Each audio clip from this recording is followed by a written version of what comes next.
Hello guys, welcome to my YouTube channel. Today's we are discuss about prematurity. इसको discuss करने से पहले अपन देख लेते हैं पिछले वीडियो में अपन ने क्या क्या डिस्कस किया था। तो पिछले वीडियो में अपन ने लो बर्थ वेट बेबी के बारे में समझा था, ठीक है। उसका इंट्रोडक्शन क्या होता है, इसके इंसिडेंट्स कितने होते हैं, ठीक है, और उसकी डेफिनेशन क्या है, देन क्लासिफिकेशन समझाता है, ठीक है। क्लासिफिकेशन के अंदर अपन ने फर्स्ट जो टाइप था उसको क्या किया था, पूरा डिस्कस कर लिया था, ठीक है। ये फर्स्ट टाइप को अपन ने इंट्रो से लेकर पूरा मैनेजमेंट तक डिस्कस कर लिया था, ठीक है। आज हम डिस्कस करेंगे प्रीमेच्योरिटी या प्रीमेच्योर बेबी, ठीक है। ये भी एक एग्जाम में पूछा है, शॉर्ट नोट में पूछा गया इंपॉर्टेंट क्वेश्चन है। आज हम इसके बारे में जितना पढ़ेंगे वो सफिशिएंट है, ठीक है। सो अगर आपको मेरा वीडियो पसंद आए तो प्लीज़ वीडियो को लाइक करें, चैनल को सब्सक्राइब करें और ऐसे वीडियो देखने के लिए बेल आइकन को भी प्रेस करें। और अगर आपको कोई कमेंट होता है तो प्लीज़ कमेंट करें। और आपको अगर कोई और टॉपिक पढ़ना हो तो आप कमेंट बॉक्स में टाइप करें। तो सबसे पहले अपन इसका इंट्रोडक्शन देखते हैं, प्रीमेच्योरिटी क्या होती है, ठीक है। तो प्रीमेच्योरिटी क्या होती है, एक मेजर हेल्थ प्रॉब्लम प्रीमेच्योरिटी। इसको पहले इसको नॉर्मली समझ लेते हैं क्या होता है, ठीक है। तो अपनी जो गेस्टेशन एज होती है, ठीक है, गेस्टेशन एज जो होती है, ये गेस्टेशन एज होती है नॉर्मल कितनी होती है, 37 वीक टू 42 वीक होती है, ठीक है। अगर इसके ड्यूरिंग दिस पीरियड अगर बेबी डिलीवर हो जाता है तो उसे टर्म बेबी बोलेंगे। एंड देन अगर इसको अगर बेबी जो रहता है बोर्न बिफोर 37 वीक तो इसे क्या बोलेंगे, प्रीमेच्योरिटी, ठीक है।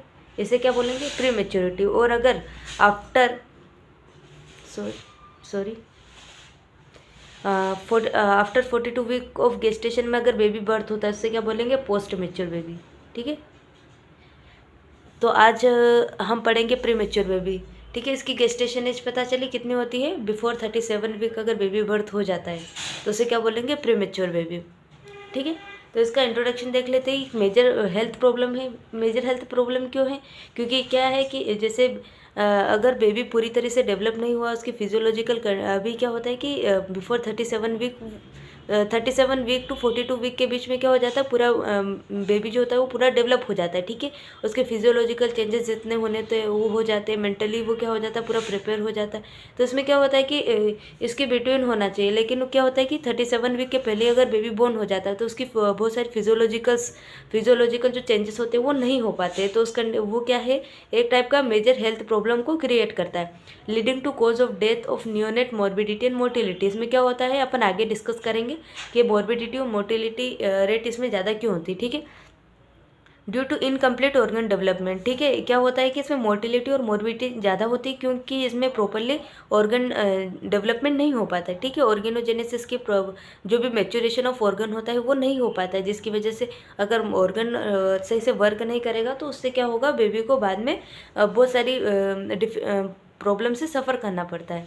Preterm infant requires specialised care to survive, ठीक है। जो प्रीटर्म बेबीज़ होते हैं उनको क्या करा जाता है कि स्पेशलाइज्ड केयर प्रोवाइड की जाती है, ठीक है। ये सर्विस प्रोवाइड की जाती है ताकि वो सर्वाइव कर सके, क्योंकि इसमें क्या होती है, मोर्टिलिटी और मोर्बिडिटी ज़्यादा होती है। मोर्बिडिटी और मोर्टिलिटी ज़्यादा क्यों होगी, क्योंकि इनमें इनकम्प्लीट ऑर्गन डेवलपमेंट हुआ होता है, ठीक है।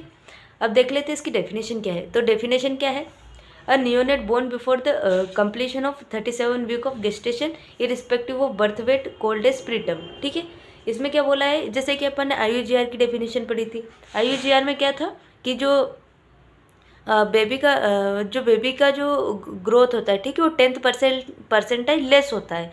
तो इसमें यही बोला गया है कि प्रीटर्म जो होता है वो मेनली क्या होता है, 37 week of before 37 week of gestation में बेबी बर्थ हो जाता है, इरिस्पेक्टिव ऑफ बर्थ वेट, मतलब बर्थ वेट उसका कुछ भी हो सकता है, ठीक है। 2.4 मतलब जो नॉर्मल है वो भी हो सकता है, और या फिर एबनॉर्मल भी हो सकता है, ठीक है। इसे क्या बोलेंगे, प्रीटर्म और प्रीमेच्योर बेबी, ठीक है। इसकी डेफिनेशन क्लियर हुई। एंड देन अपन देखते हैं इंसिडेंस क्या क्या है, मतलब कितने बच्चों में कितने होते हैं। तो countries with high risk, Brazil, कौन कौन सी कंट्री में सबसे ज़्यादा होते हैं, तो ब्राज़ील, इंडिया भी अपना प्रीमेच्योरिटी में आगे है, नाइजीरिया और यूनाइटेड नेशन, ठीक है। ये कुछ कंट्रीज है एग्जाम्पल के फॉर्म में, ठीक है। तो ब्राज़ील के अंदर सबसे ज़्यादा होता है, इंडिया के अंदर, नाइजीरिया के अंदर और यूनाइटेड नेशन के अंदर, ठीक है। प्रीमेच्योर बेबी होने के चांसेस होते हैं। एवरी ईयर 15 मिलियन बोर्न, मतलब एवरी ईयर 15 मिलियन बच्चे क्या होते हैं, प्रीमेच्योर बर्थ लेते, ठीक है। उसमें से 1 मिलियन बेबीज जो होते हैं वो डाई हो जाते हैं ड्यू टू कॉम्प्लिकेशन, ठीक है। तो अपन ने देखा था कि मोर्बिडिटी और मोर्टिलिटी इनमें ज़्यादा होती है। तो इसमें क्या होता है कि 15 मिलियन बच्चे जो रहते हैं उसमें 14 मिलियन बच्चे ही सर्वाइव कर पाते हैं। वो भी कैसे कर पाएंगे, क्योंकि वो अपन स्पेशलाइज्ड केयर प्रोवाइड करेंगे तो ही वो सर्वाइव कर पाएंगे, वो नहीं तो नहीं कर पाएंगे, ठीक है। ये अपन ने इंसिडेंट्स देखे। देन अपन कॉजेस डील कर दे। तो कॉजेस को अपन 2 पार्ट में डिवाइड करेंगे, स्पॉन्टेनियस कॉजेस और सेकेंड है इंड्यूस्ड कॉजेस। स्पॉन्टेनियस कॉजेस क्या क्या होता है, जो कि नेचुरली होता है, ठीक है। उसमें अपना कोई रोल नहीं होता है कि हाँ अपन मतलब प्रीमेच्योर बेबी को बर्थ करवाएं। और इंड्यूस्ड वो होते हैं जिसके अंदर क्या होता है, आर्टिफिशियली बेबी को बर्थ करवाया जाता है किसी ना किसी कॉम्प्लिकेशन की वजह से, ठीक है। तो स्पॉन्टेनियस के अंदर भी 2-3 चीज़ों को अपन डिस्कस करेंगे, मेडिकल फैक्टर, सेकेंड है फिटल फैक्टर और थर्ड है ऑब्स्टेटिकल फैक्टर, ठीक है। तो मेडिकल फैक्टर के अंदर क्या देखेंगे कि मदर के अंदर क्या हुआ, मदर या बेबी के अंदर कोई ऐसी कंडीशन डेवलप हो रही है जिसकी वजह से बेबी को प्रीमेच्योरली बर्थ करवाना पड़ रहा है, तो उसे क्या बोलेंगे, मेडिकल फैक्टर्स या फिर मेडिकल कॉजेज बोलेंगे, ठीक है। तो medical disease during pregnancy, like complication of pregnancy, अगर मदर या बेबी को क्या हो रहा है, कॉम्प्लिकेशन हो रहा है, लाइक आरडीएस हो रहा है। आरडीएस क्या होता है, रेस्पिरेटरी डिस्ट्रेस सिंड्रोम। बच्चे को अगर एस्फाइक्सिया हो रहा है या डिस्ट्रेस हो रहा है तो उस कंडीशन में क्या होता है कि अपन को बेबी को और ज़्यादा कॉम्प्लिकेशन ना हो, तो इस चीज़ को प्रिवेंट करने के लिए क्या किया जाता है, पहले प्रीमेच्योर बर्थ करवा दिया जाता है, ठीक है। या फिर एंटीनेटल हेमोरेज हो रहा है। एंटीनेटल हेमोरेज क्या होता है कि बेबी वुम्ब में है और वहीं पे उनको किसी न किसी टाइप की प्रॉब्लम की वजह से वहाँ पे हेमोरेज हो रहा है, या तो वो मैकेनिकल कॉजेस हो सकता है, ठीक है। अगर मदर को कहीं जो वुम्ब एरिया वहाँ पे लग गई है या फिर अंदर ही कुछ ना कुछ प्रॉब्लम की वजह से हेमोरेज हो रहा है, तो ज़्यादा हेमोरेज ना हो जाए जिसकी वजह से क्या होगा, बेबी के अंदर एनीमिया डेवलप हो जाएगा जो कि आगे और ज़्यादा कॉम्प्लिकेशन कॉजेस कर सकता है, ठीक है। तो इस कंडीशन को रोकने के लिए क्या करते हैं इस जो मतलब इस कंडीशन को प्रिवेंट करने के लिए क्या हो जाता है, प्रीटर्म बेबी का बर्थ हो जाता है। सर्वाइकल इनकॉम्पिटेंस का मतलब क्या होता है कि सर्वाइकल इनकॉम्पिटेंस क्या होता है कि जो एक पाथवे होता है, ठीक है। जैसे कि ये क्या होते हैं, ये पूरा यूटेरस होता है,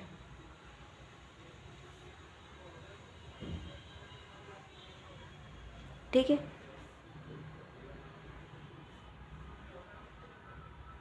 तो ये वाला जो पार्ट होता है इसे क्या बोलते हैं अपन, वजाइना, ठीक है।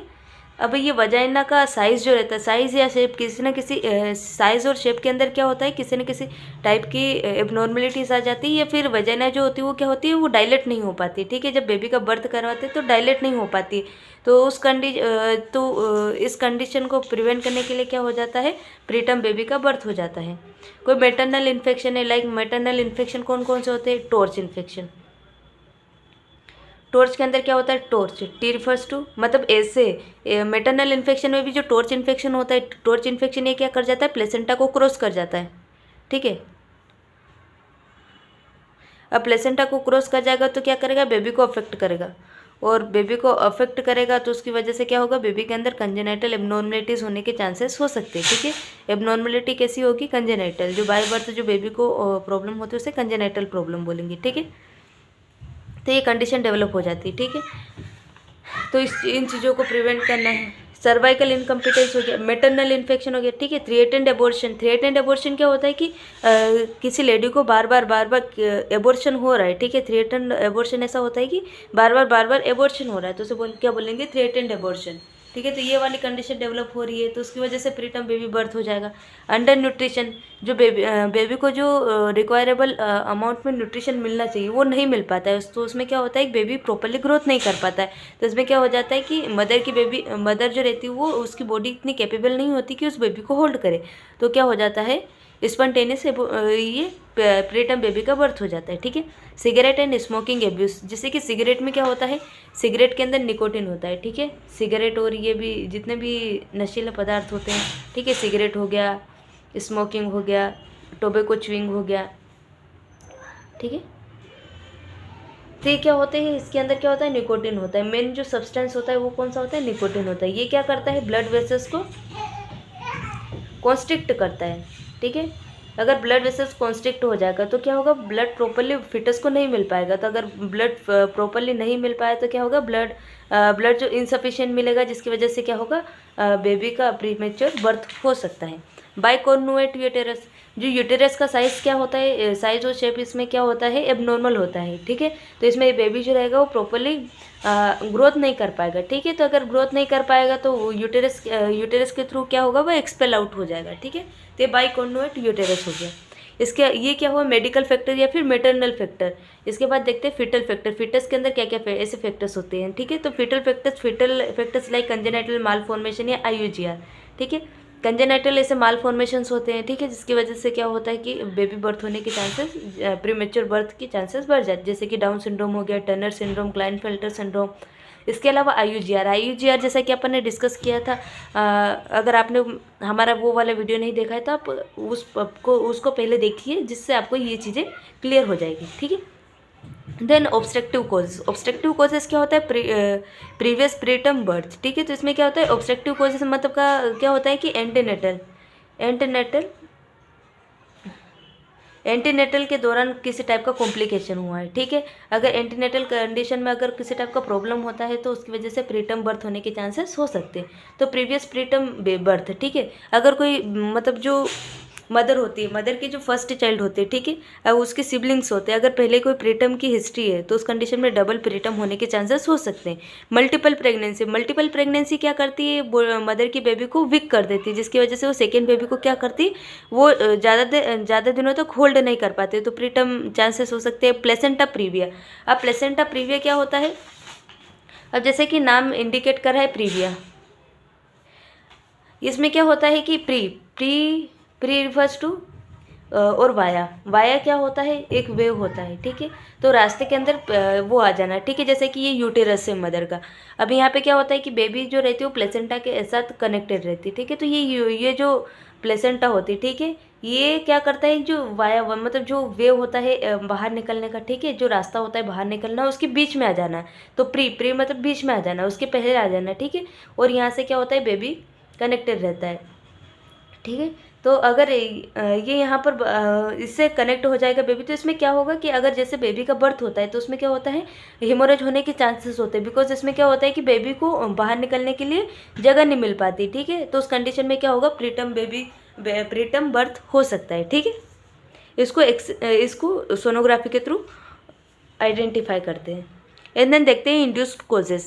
अब तक अपन ने डिस्कस किया स्पॉन्टेनियस कोजेस, ठीक है। स्पॉन्टेनियस कोजेस में मेटरनल या मेडिकल फैक्टर, सेकंड पढ़ा अपन ने फिटल फैक्टर, एंड थर्ड पढ़ा अपन ने ऑब्स्टेट्रिकल फैक्टर, ठीक है। एंड देन इंड्यूस्ड फैक्टर देखते हैं। तो सबसे पहले इसके अंदर मेडिकल फैक्टर क्या क्या हो सकते हैं, तो अगर मदर को अनकंट्रोल डायबिटीज़ है, ठीक है, तो अनकंट्रोल डायबिटीज़ जो होता है, अनकंट्रोल डायबिटीज़ क्या होता है, डायबिटीज़ एक ऐसी कंडीशन होती है जिसके अंदर क्या हो जाता है, एलिवेशन ऑफ शुगर लेवल या फिर हाइपरग्लाइसीमिया हो जाता है, ठीक है।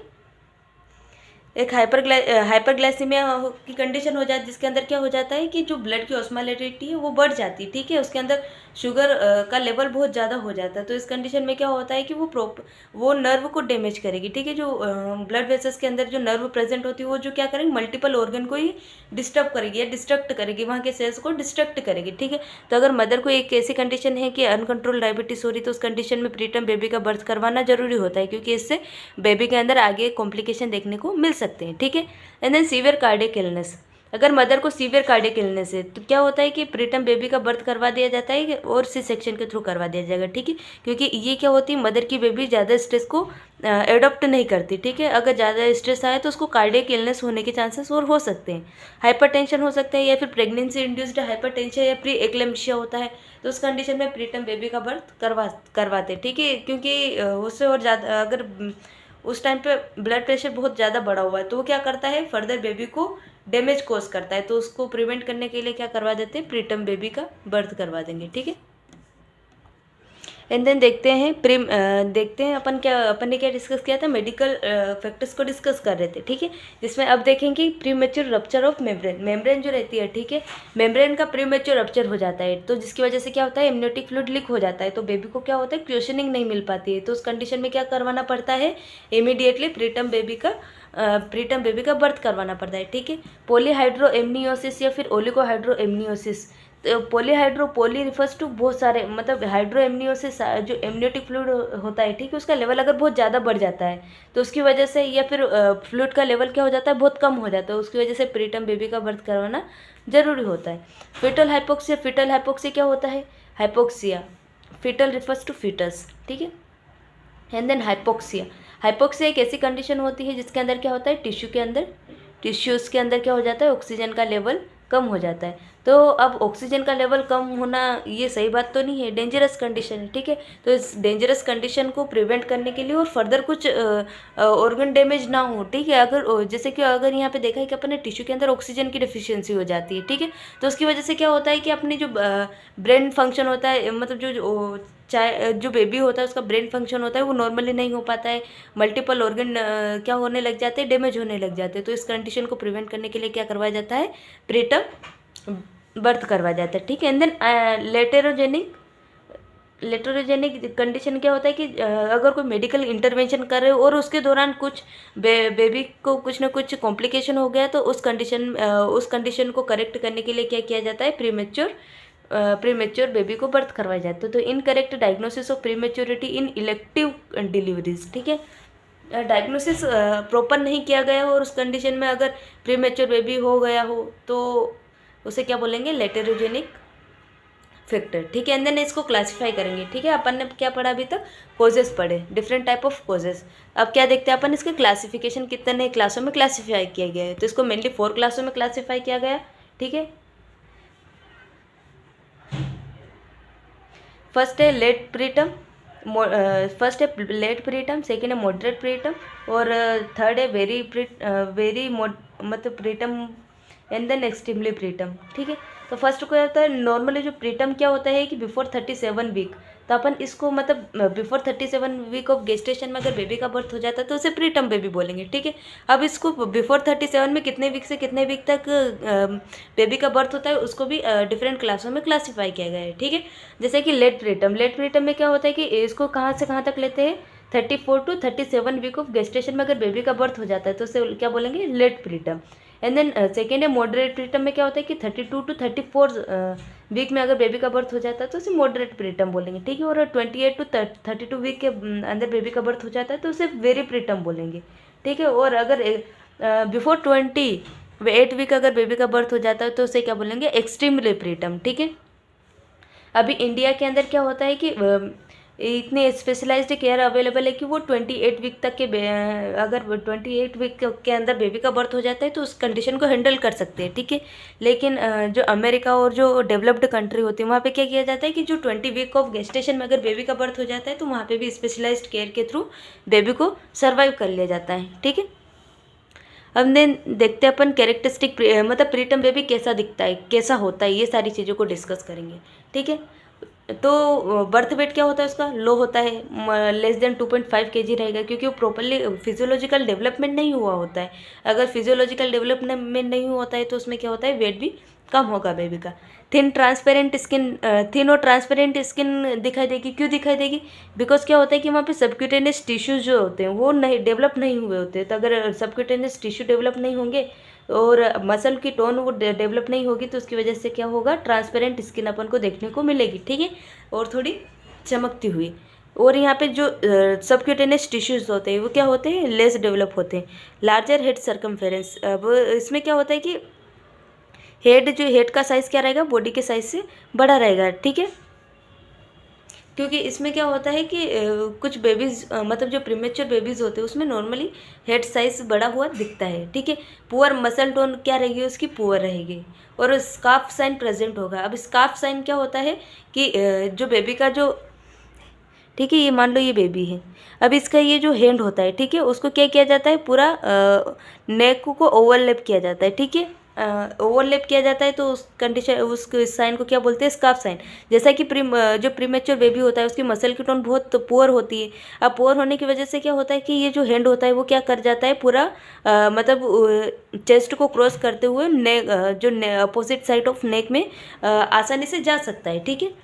Then heel to ear manoeuvre, इसमें क्या होता है कि हील जो रहती है बेबी की, ठीक है, अब ये मान लो ये बेबी है, अब इसकी जो हील रहती है उसको क्या करेंगे अपन, यहाँ तक लाएंगे, तो फ्लेक्सिबिलिटी की वजह से जो हील जो रहती है वो क्या कर जाती है, ईयर को टच कर जाती है, तो इसे क्या बोलेंगे, हील टू ईयर मैन्यूवर इसमें पॉजिटिव होता है। देन अब रिफ्लेक्सेस को डिस्कस करेंगे, ठीक है, कि कौन कौन से रिफ्लेक्स प्रॉपरली डेवलप हो जाते हैं, तो कौन कौन से नहीं होते। तो इसमें मोरो रिफ्लेक्स जो होता है वो एबनॉर्मल होता है, ठीक है। मैं रिफ्लेक्सेस के क्लास लूँगी तो उसमें आपको और अच्छे से क्लियर कर दूंगी कि रिफ्लेक्सेस कैसे और क्या होते हैं, नेक्स्ट क्लास में इसी पर लूँगी, ठीक है। And then sucking, Moro reflex क्या होता है कि जब बेबी को ग्रेविटी के अगेंस्ट, ठीक है, मतलब ग्रेविटी के अकॉर्डिंग उसको क्या किया जाता है, मतलब उसको छोड़ा जाता है, ठीक है। मतलब ये बहुत ही सुपरवाइज प्रोसीजर होता है, मैं जब क्लास लूँगी तो मैं आपको अच्छे से क्लियर कर दूँगी, ठीक है। एंड देन सकिंग रिफ्लेक्स क्या है, नॉर्मल है, मतलब इसमें क्या होता है, एबनॉर्मल होता है, क्योंकि इसमें क्या होता है कि जो मसल्स होती हैं वहाँ की प्रॉपरली डेवलप नहीं हुई होती, जो ओरल कैविटी की मसल जो रहती है और टंग जो रहती है वो प्रॉपरली डेवलप नहीं होती है, तो वो क्या करती है, सकिंग रिफ्लेक्स को अच्छे से शो नहीं कर पाती है। तो ऐसे जो बेबीज होते हैं उसको क्या रखा जाता है, एंटी फीडिंग पे, ठीक है, ये नेसोगैस्ट्रिक फीडिंग पर। ग्रास्प रिफ्लेक्स जो रहता है, मतलब जो किसी चीज़ को होल्ड करने, जैसे बेबी बोर्न होता है तो वो क्या करता है, अगर किसी ऑब्जेक्ट को हाथ में देते हैं तो वो ऐसे होल्ड कर लेता है, लेकिन क्या होता है कि ऐसे बेबी के अंदर ग्रास्प रिफ्लेक्स जो होता है वो पुअर होता है, मतलब होल्ड तो करेगा लेकिन वो इतना अच्छे से स्ट्रांगली होल्ड नहीं करेगा, ठीक है। ब्रीदिंग जो पैटर्न रहेगा उनमें इरेगुलर रहेगा, बिकॉज क्या होता है कि इनमें हाइलिन एक मतलब एक टाइप की जो सर्फेक्टेंट होता है वो नॉर्मली क्या होता है कि at the end of gestation बन जाता है, ठीक है। पर अब क्या होता है कि बेबी पहले ही बर्थ हो गया है तो अब क्या होता है वो बन नहीं पाता है, तो जो सर्फेक्टेंट होता है, सर्फेक्टेंट जो होता है फास्फोलिपिड का बना होता है, जो कि क्या करता है, इलास्टिसिटी प्रोवाइड करता है, जो एल्वियोला होता है उसको इलास्टिसिटी प्रोवाइड करता है, ठीक है। तो अगर वो नहीं बनेगा तो उस कंडीशन में क्या होगा, लंग्स जो रहते हैं वो कोलैप्स होने लग जाते हैं, ठीक है। तो अब कोलैप्स होंगे तो उनको क्या होगी, ब्रीदिंग डिफिकल्टी देखने को मिलेगी, और साथ में क्या होगा, बेबी को पॉजिटिव प्रेशर वेंटिलेशन पर भी रखा जाता है, ठीक है। And then inability to maintain body temperature, जैसा कि अपन ने डिस्कस किया है कि जो स्किन के अंदर की साइड क्या होता है, सबक्यूटेनियस टिश्यू होते हैं, सबक्यूटेनियस टिश्यूज़ होते हैं, वो क्या करते हैं, नॉर्मली क्या करते हैं, वो इंसुलेशन में हेल्प कराते हैं, ठीक है। जो अंदर की जो भी मतलब अंदर का जो टेम्परेचर होता है, ठीक है, या हीट या कोल्ड को बाहर नहीं जाने देते, लेकिन इसमें क्या होता है, ऐसे बेबीज़ के अंदर ये चीज़ें सबक्यूटेनियस टिश्यू प्रॉपरली डेवलप नहीं हुआ था, तो इस कंडीशन में क्या होता है, वो इंसुलेशन को भी मेंटेन नहीं कर पाएगा, ठीक है। रिस्क ऑफ इन्फेक्शन, इसमें रिस्क ऑफ इन्फेक्शन भी देखने को मिल सकता है, क्योंकि अभी बेबी प्रॉपरली डेवलप नहीं हुआ तो उसकी इम्यून सिस्टम भी प्रॉपरली डेवलप नहीं हुए होते, तो उस कंडीशन में अपन को रिस्क ऑफ इन्फेक्शन देखने को मिल सकता है, ठीक है। एंड देन ऐसे बेबी में क्या क्या कॉम्प्लिकेशन होते हैं, वो कॉम्प्लिकेशन को डील करते हैं, ठीक है। तो एस्फाइक्सिया हो सकता है, ठीक है, एस्फाइक्सिया होगा बिकॉज क्या होता है कि पहले ही बर्थ हो रहा है तो यूटेरस उस चीज़ के लिए अब भी प्रिपेयर नहीं हुआ है, तो अगर बेबी को बर्थ होगा, ठीक है, अगर नॉर्मली वेजाइनल डिलीवरी हो रही है तो उस कंडीशन में अगर बर्थ होगा तो बेबी क्या करेगा, सफोकेट हो जाएगा, फिर रेस्पिरेटरी डिस्ट्रेस देखने को मिलेगा, वहाँ पे क्या करेगा, वो ट्रैप हो जाएगा, तो उसकी वजह से एस्फाइक्सिया भी हो सकता है। अब टिश्यू एनोरेक्सिया देखने को मिलेगा, ठीक है, हाइपोथर्मिया देखने को मिलेगा, क्योंकि सबक्यूटेनियस टिश्यूज जो रहते हैं वो प्रॉपर डेवलप नहीं होते, और सेरिब्रल हेमोरेज देखने को मिलेगा, क्योंकि क्या होता है कि जो जब बेबी को डिलीवर कराया जाता है तो इसमें जो इसका हेड होता है वो क्या हो जाता है, पहले बाहर आता है, ठीक है। तो यहाँ पे प्रॉपरली वो क्या होता है, डेवलप नहीं हुआ होता है वेजाइनल एरिया, ठीक है। तो अगर यहाँ से गुजरेगा तो यहाँ पे क्या हो सकता है, जो ब्रेन जो रहता है, ठीक है, अगर ब्रेन के जो टिश्यूज़ होते हैं वो क्या हो सकते हैं, परफोरेट होने के चांसेस हो सकते हैं, ठीक है। तो सेरिब्रल हेमोरेज भी देखने को मिल सकता है। हाइपोक्सिक एंड इस्टेमिक इंसेफेलोपैथी, जैसा कि अपन ने पढ़ा कि एस्फाइक्सिया अगर होगा तो एस्फाइक्सिया एक ऐसी कंडीशन होती है जिसके अंदर क्या होता है, बेबी सफोकेट फील करता है, ठीक है, सफोकेशन हो जाता है, जिसकी वजह से क्या होता है कि ऑक्सीजन प्रॉपरली बॉडी के अंदर नहीं जा पाती, और कार्बन डाइऑक्साइड जो रहती है वो क्या हो जाती है, एक्यूमुलेट होने लग जाती है। तो अगर ऑक्सीजन प्रॉपरली नहीं जाएगी तो उस कंडीशन में क्या होगा, बॉडी जो ब्रेन के अंदर या बॉडी के जो पार्ट्स होते हैं वहाँ पे क्या देखने को मिलेगा अपन को, एनारोबिक रेस्पिरेशन, और एनारोबिक रेस्पिरेशन किसको लीड करता है, इस्टीमिया को, ठीक है, क्योंकि एनारोबिक रेस्पिरेशन में क्या होता है, ऑक्सीजन के एब्सेंस में बॉडी जो रहती है वो लेस एटीपी बनाएगी और साथ में लैक्टिक एसिड को बनाएगी, ठीक है। इसकी मैं वीडियो डालूंगी, ठीक है, लैक्टिक एसिड बनाएगी, ठीक है। अब ये जो रहता है ये इसकी वजह से क्या होता है, धीरे धीरे बॉडी जो रहती है वो हाइपोक्सिया में जाती है, और हाइपोक्सिया से आगे जाके कंडीशन किस में डेवलप हो जाती है, इस्टीमिया में, ठीक है। वहाँ की जो ब्रेन टिश्यू जो रहेंगे वो क्या होते हैं, लोकलाइज्ड एरिया पर डेड होने लगे। ठीक है, फिटल शॉक भी देखने को मिल सकता है। अगर फिटस के अंदर हेमोरेज की कंडीशन अगर डिटेक्ट की गई हो तो उस कंडीशन में क्या होता है, एक्सेसिव ब्लड लॉस हो जाता है, जिसकी वजह से क्या होता है, बेबी के जो वाइटल ऑर्गन होते हैं, ठीक है, उनको प्रॉपरली ऑक्सीजन या फिर ब्लड सप्लाई नहीं मिल पाती। ठीक है, एडिक्वेट परफ्यूजन नहीं हो पाता है, तो उस कंडीशन फिटल शॉक भी हो सकता है। इसके अलावा कार्डियक फेलियर हो सकता है। अगर बहुत टाइम तक अगर प्रॉपरली ऑक्सीजन और ब्लड प्रॉपर मतलब हार्ट की सेल्स को नहीं मिल पा रहा है तो उस कंडीशन में कार्डियक फेलियर हो सकता है। बेबी को रिस्क ऑफ इन्फेक्शन रहेगा, बिकॉज क्या होता है कि इनमें प्रॉपरली इम्यून सिस्टम वर्क नहीं कर रहा है। ठीक है, प्रॉपरली इम्यून सेल जो रहती है वो बन नहीं पाती, तो उस कंडीशन में रिस्क ऑफ इन्फेक्शन हो सकता है।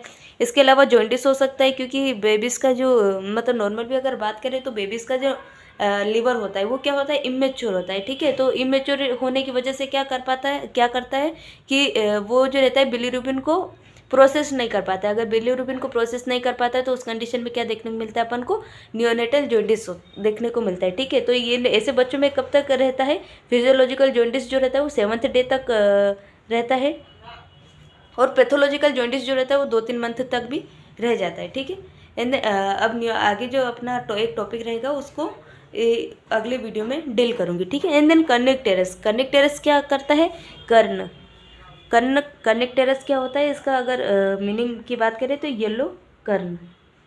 ठीक है, या भाई कर्ण क्या होता है कि जो डिफरेंट पार्ट्स ऑफ ब्रेन होते हैं, जैसे कि बेसल गैंग्लिया, हिप्पोकैम्पस, ये डिफरेंट पार्ट्स ऑफ जो ब्रेन रहते हैं उसको अफेक्ट करता है। ठीक है, हिप्पोकैम्पस। अब ये जो पार्ट्स होते हैं, मतलब इसके अलावा बहुत सारे जो पार्ट्स होते हैं उसको क्या बोलेंगे, कर्ण बोलेंगे। तो ये क्या होगा कि वहाँ पे येलोइश डिस्कलरेशन होने लग जाएगा। मतलब क्या होता है कि जो जॉइंटिस होता है, ठीक है, जॉइंटिस के अंदर क्या देखने को मिलता है अपन को, इनडायरेक्ट बिलीरुबिन देखने को मिलता है। ठीक है, इनडायरेक्ट या डायरेक्ट बिलीरुबिन जो होता है कि ब्लड वेसल्स के अंदर फ्लो करता है। ठीक है, तब ये जाके क्या करेगा, ब्रेन के अंदर जाएगा और ब्रेन के अंदर पैथी जनरेट करेगा। ठीक है, एन्सेफेलोपैथी जनरेट करेगा, और वहाँ पे क्या इसके सिम्टम क्या क्या देखने को मिलेगा, बेबी को सीजर्स भी हो सकता है। ठीक है, डिफरेंट स्टेजेस होते हैं जिसमें बेबी का पोस्चर जो रहता है वो डिसबैलेंस हो जाता है, साथ में सीजर्स की कंडीशन भी देखने को मिल सकती है, इन्फेक्शन, सीवियर इन्फेक्शन देखने को मिल सकता है। और अगर ज़्यादा बिलीरुबिन का लेवल बहुत ज़्यादा हो गया है ब्लड के अंदर तो उस कंडीशन में क्या देखने को मिल सकता है, बेबी डेथ भी हो सकती है। ठीक है, हाइलिन मेम्ब्रेन डिसीज जैसा कि अपन ने डिस्कस किया, इसमें क्या होता है, सर्फेक्टेंट का लेवल जो होता है वो लो हो जाता है, मतलब सर्फेक्टेंट प्रॉपरली बन नहीं पाता है, तो सर्फेक्टेंट का लेवल डेफिशिएंसी हो जाती है। ठीक है, अगर सर्फेक्टेंट नहीं बनेगा तो इलास्टिसिटी कैसे बने, जो मतलब एल्वियोलाई होती है उसमें इलास्टिसिटी नहीं रहेगी, इलास्टिसिटी लॉस हो जाएगी। तो इसकी वजह से क्या होगा, लंग्स कोलैप्स हो जाएंगे। ठीक है, अब लंग्स कोलैप्स हो गए मतलब क्या होगा कि वो इनहेल नहीं हो रहा है, मतलब ऑक्सीजन जा नहीं रही है, आ नहीं रही, तो उसकी वजह से क्या होगा, बेबी को और कॉम्प्लिकेशन, सीवियर कॉम्प्लिकेशन होने के चांसेस हो सकती है, क्योंकि इसके थ्रू ही ऑक्सीजन और कार्बन डाइऑक्साइड का एक्सचेंज होता है। ठीक है, तो अगर लंग्स कोलैप्स ये ऑक्सीजन को नहीं ले रहे, कार्बन डाइऑक्साइड भी अंदर एक्यूमुलेट हो रही है, तो उस कंडीशन में क्या होता है, बेबी की डेथ हो सकती है। तो उस कंडीशन में क्या करते हैं, बेबी को पॉजिटिव प्रेशर वेंटिलेशन पे रखा जाता है, और साथ में क्या किया जाता है, एटी ट्यूब के थ्रू क्या किया जाता है, सर्फेक्टेंट प्रोवाइड किए जाते हैं। ठीक है, तो ये हाइलिन मेम्ब्रेन डिसीज हो सकती है, इससे क्या होगा, लंग्स कोलैप्स हो जाएंगे। ठीक है, रेटिनोपैथी हो सकती है, रेटिनोपैथी मतलब जो रेटिना होता है वहाँ पे क्या हो सकती है, वहाँ की नर्व जो होती है वो डैमेज हो जाती है। ठीक है, या फिर किसी टाइप की पैथोलॉजिकल चेंजेस हो जाते हैं, जिसकी वजह से क्या होगा, बेबी को इन फ्यूचर विजन प्रॉब्लम भी देखने को मिल सकती है। जैसा कि गाइस अपन ने अभी तक डिफरेंट एस्पेक्ट ऑफ प्रीटम को डिस्कस किया, like introduction, definition, incidence, causes, classification, characteristic and complication. अब देखते हैं कि इस कंडीशन को कैसे प्रिवेंट किया जाता है, या फिर प्रीटम बेबी को प्रिवेंट कैसे किया जाता है।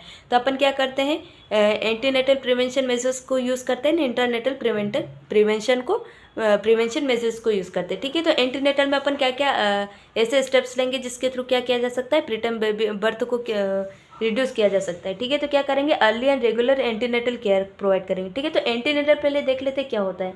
तो एंटीनेटल जो होता है ड्यूरिंग प्रेगनेंसी, ठीक है, जो प्रेगनेंसी की ड्यूरिंग प्रेगनेंसी जो भी स्टेप्स लिए जाते हैं उसे क्या बोलते हैं, एंटीनेटल प्रिवेंशन। ठीक है, एंटीनेटल पीरियड बोलेंगे। ठीक है, इसमें क्या करेंगे, मतलब इसमें क्या करेंगे, रेगुलर चेकअप कराएंगे, ठीक है। अर्ली और रेगुलर चेकअप कराएंगे, जिससे कि अगर किसी चाइल्ड के अंदर कोई किसी टाइप की मेडिकल इलनेस देखने को मिल रही है, फिर कंजेनिटल एब्नॉर्मलिटीज़ देखने को मिल रही है, जिसकी वजह से क्या हो सकता है, प्रीटर्म बर्थ हो सकता है, तो उसको पहले से ही आइडेंटिफाई करेंगे, ठीक है।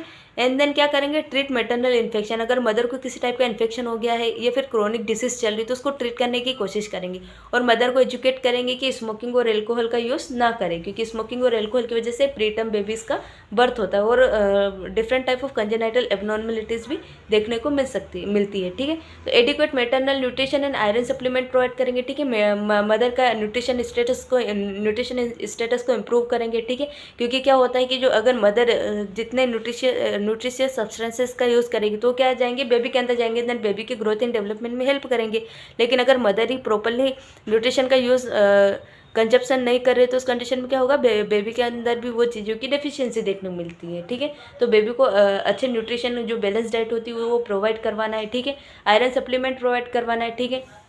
Then progesterone therapy for high risk women, ठीक है। प्रोजेस्टेरॉन थेरेपी भी प्रोवाइड करते हैं, ठीक है। तो प्रोजेस्टेरॉन क्या काम करता है कि जो यूटेरस की लाइनिंग होती है, ठीक है, ये यूटेरस की जो लाइनिंग होती है उसको मेंटेन करने में हेल्प कराता है, ठीक है। उसको क्या करता है, लाइनिंग को बनाए रखता है, और जिसकी वजह से क्या होगा, बेबी जो रहेगा वो लाइनिंग के थ्रू मेंटेन रहेगा। तो उस चीज़ों को क्या करेंगे अपन, प्रोजेस्टेरॉन थेरेपी प्रोवाइड करेंगे। सर्वाइकल सर्कुलेज प्रोवाइड करेंगे, ठीक है।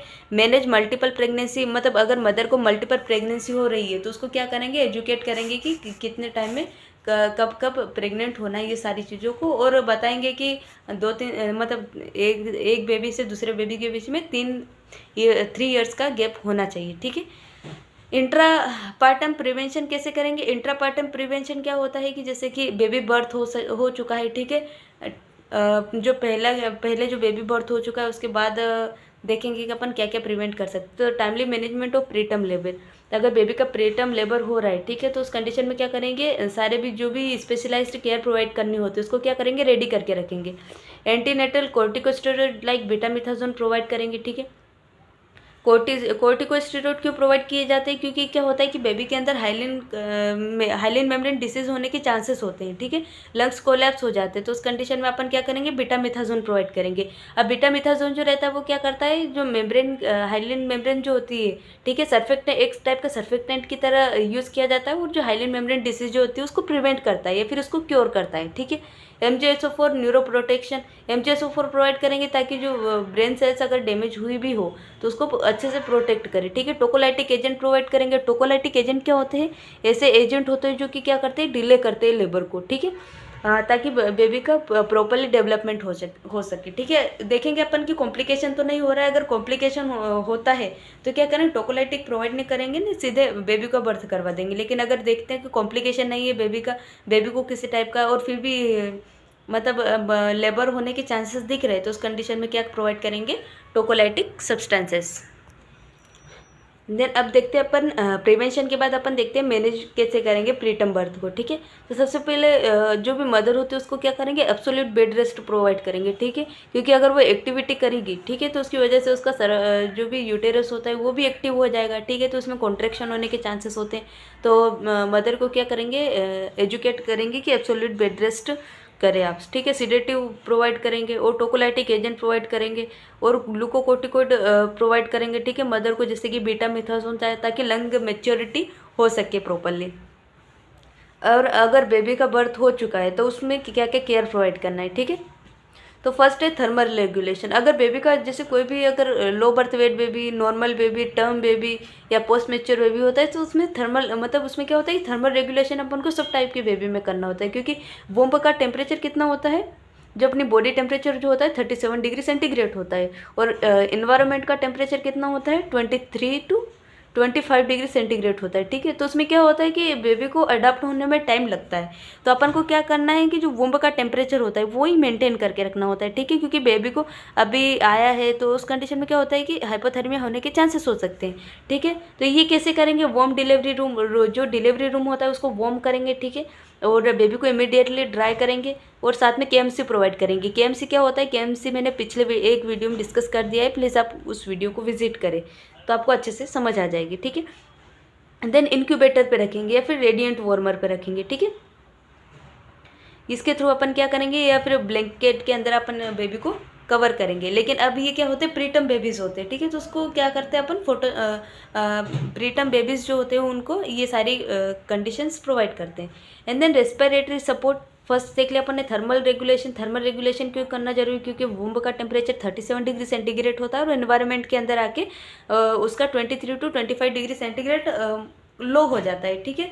तो उस चीज़ को प्रिवेंट करने के लिए क्या करते हैं अपन, डिफरेंट स्टेप्स लेते हैं ताकि बेबी का टेम्परेचर मेंटेन हो।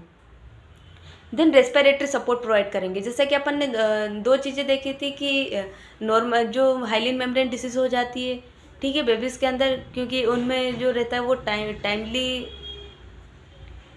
सर्फेक्टेंट नहीं बन पाता है, जिसकी वजह से क्या होता है, हाइलिन मेम्ब्रेन डिसीज के होने के चांसेस होते हैं, ठीक है। तो उस कंडीशन में क्या प्रोवाइड करेंगे अपन, ऑक्सीजन थेरेपी प्रोवाइड करेंगे ताकि सेचुरेशन मेंटेन हो, और सर्फेक्टेंट थेरेपी प्रोवाइड करेंगे, ठीक है। सर्फेक्टेंट थेरेपी जो रहती है वो डायरेक्ट ईटी के थ्रू प्रोवाइड की जाती है, ठीक है।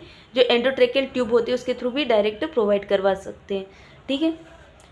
एंड देन इन्फेक्शन कंट्रोल क्या करेंगे, स्ट्रिक्ट हैंड वॉशिंग करेंगे। जो भी जो हेल्थ वर्कर्स होते हैं उनको, मतलब उनको, या फिर जो विजिटर्स होते हैं, अगर बेबी को टच कर रहे हैं, पहले बात तो अपन मतलब अगर ज़्यादा प्रीटर्म बेबी होते हैं तो उनको अंडर सुपरविजन में रखा जाता है। लेकिन अगर विजिटर्स आ भी रहे हो तो उनको क्या कर बोलेंगे, पीपीई का यूज़ करें, हैंड वॉशिंग करें, या फिर हेल्थ वर्कर्स है तो हेल्थ वर्कर्स जो रहते हैं उनको क्या करना है, हैंड वॉशिंग को स्ट्रिक्ट फॉलो करना है। बिकॉज इसमें क्या होता है कि बेबी का इम्यून सिस्टम इतना डेवलप नहीं हुआ होता है कि वो इन्फेक्शन के अगेंस्ट फाइट कर सके। लेकिन तो इस कंडीशन में क्या होता है कि उनको इन्फेक्शन होने के चांसेस होते हैं, तो अपन को उस चीज़ को अवॉइड करना है। अब अपन मिनिमल टच करें, मतलब जो विजिटर्स है या फिर अपन जो रहता है, मतलब अगर प्रोसीजर अपन को एक्सेसिव टच को अवॉइड करना होता है। जब रिक्वायरमेंट होती है तभी बेबी को टच करना होता है। यूज़ एसेप्टिक टेक्निक, जो भी अपन को अगर कुछ भी कर रहे हैं तो उस कंडीशन में क्या होता है कि अगर मतलब कुछ भी प्रोसीजर कर रहे हैं बेबी के साथ, तो उस कंडीशन में एसेप्टिक टेक्निक को मेंटेन करना है, ठीक है। And then nutrition and feeding में क्या क्या प्रोवाइड करेंगे, अर्ली ब्रेस्ट फीडिंग और एक्सप्रेस्ड ब्रेस्ट फीडिंग प्रोवाइड करेंगे, ठीक है। अर्ली ब्रेस्ट फीडिंग प्रोवाइड करेंगे अगर नॉर्मल डिलीवरी हुई होती है, ठीक है, तो उसमें हाफ एन आवर में अपन क्या कर देते हैं, नॉर्मल ब्रेस्ट फीडिंग को इनिशिएट कर देते हैं। लेकिन अगर सी सेक्शन के थ्रू हुई होती है तो उस कंडीशन में क्या करते हैं, 5 to 6 आवर के अंदर क्या करते हैं, ब्रेस्ट फीडिंग प्रोवाइड करते हैं। या तो फिर एक्सप्रेस्ड ब्रेस्ट फीडिंग भी दे सकते हैं। ट्यूब फीडिंग होगी नॉर्मली, क्योंकि इसमें सकलिंग रिफ्लेक्स नॉर्मल डेवलप नहीं हुआ होता है। इसके अलावा ग्रेजुअल इंक्रीज फीड वॉल्यूम को ग्रेजुअली इंक्रीज करेंगे, क्योंकि स्टार्टिंग में बेबी की जो स्टमक कैपेसिटी या स्टमक वॉल्यूम जो होता है वो कम होता है, ठीक है। तो ग्रेजुअली अपन को फीडिंग को इम्प्रूव करना है। इसके अलावा फिफ्थ डिस्कस करते हैं मॉनिटरिंग किस चीज़ की करनी है, तो वाइटल साइन को मॉनिटर करते रहना है। नॉर्मल हार्ट रेट, नॉर्मल मतलब हार्ट TPR और BP और SO2, ठीक है। इन चीज़ों को अपन को मॉनिटर करते रहना कि नॉर्मल टेम्परेचर तो मेंटेन है कि नहीं है, बेबी हाइपोथर्मिया में तो नहीं जा रहा है, पल्स रेट नॉर्मल है कि नहीं, रेस्पिरेशन, ब्लड प्रेशर और SpO2 लेवल, ठीक है। एक्टिविटी एंड बिहेवियर, मतलब कैसे एक्टिव है, ठीक है। एक्टिविटी को चेक करना है कि एबनॉर्मल एक्टिविटी तो नहीं कर रहा है, ठीक है, विग्रेसली कर रहा है तो नहीं कर रहा है। इन चीज़ों को आइडेंटिफाई करना है। बेबी का कलर देखना है, पिंक, पेल और ग्रे, या फिर येलोइश तो नहीं है, ठीक है। तो इसमें पिंक बेबी जो रहता है वो नॉर्मल कंडीशन होती है, लेकिन पेल, ग्रे और येलोइश ये कंडीशन क्या करती है, एबनॉर्मलिटीज़ को बताती है, ठीक है। पेल अगर रहा तो क्या होगा, इसमें कंडीशन कौन सी जनरेट होगी, एनीमिया की कंडीशन, ठीक है। और अगर ग्रे बेबी रहा तो क्या होगा, एक टाइप का फोटोथेरेपी का साइड इफेक्ट होता है, ब्रॉन्ज बेबी सिंड्रोम, ठीक है। तो ये भी नहीं होना चाहिए, नॉर्मली पिंक बेबी होना चाहिए। और अगर येलोइश डिस्कलरेशन हो रहा है तो वो किसको इंडिकेट करता है, न्यूनेटल जॉन्डिस को। टिश्यू परफ्यूजन को चेक करना है, ठीक है। टिश्यू परफ्यूजन को चेक करने के लिए क्या करते हैं, कैपिलरी रिफिल टाइम चेक करते हैं, ठीक है। जिसको बेबी के हिल पर क्या करेंगे, प्रेस करेंगे, ठीक है। जैसे मान लो कि बेबी का हिल है तो उसको क्या करेंगे, ऐसे प्रेस करेंगे, ठीक है। जैसे कि अपनी जो बात करें तो ये क्या होता है, नॉर्मल रिफिल टाइम होता है, लेस देन क्या होना चाहिए। इसमें क्या होता है कि जैसे अपन टच करते हैं तो करते हैं तो इसमें क्या हो जाता है, ब्लड का सर्कुलेशन ऑब्स्ट्रक्ट होता है, ठीक है। तो अगर टच किया अपन ने जितनी देर तक तो ब्लड सर्कुलेशन ऑब्स्ट्रक्ट है, जिसकी वजह से क्या होगा, आगे ब्लड मूव नहीं करेगा। लेकिन जैसे अपन इसको छोड़ेंगे तो इसमें क्या होता है, ब्लड वेसल्स जो रहती है वापस ब्लड से फिल हो जाती है, ठीक है। तो इससे क्या अपन को कैपिलरी रिफिल टाइम देखने को मिलता है। तो बेबी के अंदर कैपिलरी रिफिल टाइम जो होता है नॉर्मल कितना होना चाहिए, लेस देन 2 सेकेंड होना चाहिए, ठीक है। उसको चेक कहाँ करेंगे, बेबी के सोल पर। यूरिन आउटपुट चेक करते रहना है कि नॉर्मल जो बेबी के अंदर मतलब प्रीटर्म बेबी के अंदर 1.5 ml पर kg पर आवर यूरिन मतलब बनता है, ठीक है। अगर ये नहीं बन पा रहा है, ठीक है, तो उस कंडीशन में अपन को डॉक्टर को इन्फॉर्म करना है। टॉलरेंस ऑफ फीड, वो बेबी टॉलरेट कर पा रहा है कि नहीं कर पा रहा है फीड को, वोमिटिंग तो नहीं हो रही, एब्डोमिनल डिस्टेंशन तो नहीं हो रहा है, इस चीज़ों को भी नोट करना है, ठीक है। क्योंकि क्या होता है कि कुछ बेबीज़ के अंदर लैक्टोज इंटॉलरेंस जैसी कंडीशन डेवलप हो जाती है, ठीक है। तो इन चीज़ों को अपन को आइडेंटिफाई करना है। एंड देन 6 डिस्कस करते हैं अपन KMC क्या होता है, कंगारू मदर केयर, जो कि मैंने प्रीवियसली डिस्कस कर लिया है। इसमें थोड़ा मैं सुपरफिशियली वापस रिवाइज करवा देती हूँ, ठीक है। तो इसमें क्या किया जाता है, मदर जो रहती है उसको बेबी को दिया जाता है, और बिटवीन ब्रेस्ट विदाउट क्लोथिंग इसमें क्या किया जाता है, बेबी को जो रहता है बिटवीन ब्रेस्ट रखने को बोला जाता है, ताकि बेबी का टेम्परेचर जो रहे वो नॉर्मल टेम्परेचर हो सके, ठीक है। जो कि जो अपवर्ड जो रहता है वो मदर के कांटेक्ट में रहता है, और बैकवर्ड जो रहता है वो क्या होता है, ब्लैंकेट से कवर होता है। और उस कंडीशन बेबी को मिनिमल क्लोथिंग प्रोवाइड करवाना है, ठीक है, ताकि ज़्यादा से ज़्यादा मदर बेबी के कांटेक्ट में रह सके। तो इसमें क्या किया जाता है, स्किन टू स्किन कांटेक्ट कराया जाता है, ताकि बेबी को क्या किया जा सके, हाइपोथर्मिया से प्रिवेंट किया जा सके। और साथ में improve warmth, feeding and bonding. Warmth मतलब क्या होगा कि अगर स्किन टू स्किन कांटेक्ट रहेगा, ठीक है, तो उस कंडीशन में क्या होगा कि मदर का जो बॉडी टेम्परेचर रहेगा, ठीक है, वो क्या करेगा, बॉडी के बेबी के बॉडी टेम्परेचर को मेंटेन करेगा। साथ में फीडिंग, अगर बेबी के कांटेक्ट में मदर रही तो उसमें क्या होगा कि मदर जो रहती है उसमें लैक्टोजेनेसिस की प्रोसेस स्टार्ट हो जाती है, तो वो क्या करता है, फीडिंग प्रॉब्लम को भी सोल्व कर देगा, और मदर और बेबी के बीच की बॉन्डिंग को स्ट्रॉन्ग करेगा, ठीक है। अब 7 देखते हैं कि बेबी को कैसे रखना है, ठीक है। तो पोजीशन ऑफ बेबी, तो प्रोन पोजीशन इसके अंदर सबसे ज़्यादा सुटेबल होती है, ठीक है। प्रोन पोजीशन क्यों होती है, क्योंकि ये क्या करती है, बेबी को प्रोन पोजीशन जो होती है वो क्या होती है, बेबी को जो एब्डोमेन रहेगा वो क्या होगा, अब डाउनवर्ड रहेगा, एंड देन जो बैक रहेगा वो क्या होगा, अपवर्ड रहेगा। तो वो ये एक ऐसी पोजीशन होती है जिसके अंदर क्या होता है कि इसमें बेबी जो रहता है कंफर्टेबल फील करता है। इसमें एब्डोमिनल अगर डिस्कम्फर्ट हो रहा है बेबी को तो वो भी रिलीव हो जाएगा, और रिस्क ऑफ एस्पिरेशन को भी ये क्या करेगा, ये रिड्यूस करेगा, ठीक है। क्राइटेरिया फॉर डिस्चार्ज वेट अब मतलब ऐसे कौन कौन से क्राइटेरिया जिसके अगर वो हो जाए तो उसकी बच्चे को डिस्चार्ज किया जा सकता है। तो मतलब कि ऐसे कौन कौन से क्राइटेरिया होते हैं जिसके थ्रू अगर बेबी उस चीज़ को अटेंड कर लेता है तो उस कंडीशन में बेबी को डिस्चार्ज किया जा सकता है। तो अगर बेबी वेट गेन कर रहा है 10 ग्राम पर kg, ठीक है, पर kg के अकॉर्डिंग क्या कर रहा है, 10 ग्राम को वो अचीव कर रहा है, और स्टेबल है बेबी, ठीक है, उसके वाइटल साइन स्टेबल आ रहे हैं, उस SpO2 स्टेबल आ रहा है, ब्रीदिंग प्रॉपरली कर रहा है, या फिर ये सारी कंडीशन को देखा जाता है। And then maintain body temperature, normal body temperature को मेंटेन कर पा रहा है कि नहीं कर पा रहा है। इसके अलावा मदर को एजुकेट करेंगे कैसे टेम्परेचर रेगुलेशन करना होता है, ठीक है, इन चीज़ों को बताएंगे। And then breast feeding well established, breast feeding मतलब क्या होना चाहिए, अच्छे से करना चाहिए। Mother must inform about child care, कि प्रीटर्म बेबी की केयर कैसे करना है, इम्यूनाइजेशन के सारे प्रोटोकॉल्स को समझाना है, एंड देन फॉलोअप के लिए बोलना है, ठीक है, कि विजिट के लिए आप आते रहें। तो ये हमने ऑल अबाउट प्रीमेच्योर बेबीज़ के बारे में पढ़ा है, ठीक है। अगर आपको मेरा वीडियो पसंद आए तो प्लीज़ वीडियो को लाइक करें, चैनल को सब्सक्राइब करें, और आपका यही सपोर्ट हमें और आगे बढ़ाएगा, ठीक है। आपके हर एक सब्सक्राइब से हम मोटिवेट होते हैं। प्लीज़ सब्सक्राइब करें, और अगर आपको कहीं कमी दिखती है तो प्लीज़ आप कमेंट करें और मुझे उस चीज़ के बारे में बताएं। और अगर आपको मेरा वीडियो पसंद आए तो प्लीज़ सब्सक्राइब करें। थैंक यू दोस्तों। ये जो टॉपिक आज हमने डिस्कस किया ये एग्ज़ाम पर्पस से सफिशिएंट है। आप अगर इतना भी लिखोगे तो आपको फुल मार्क्स मिलेंगे।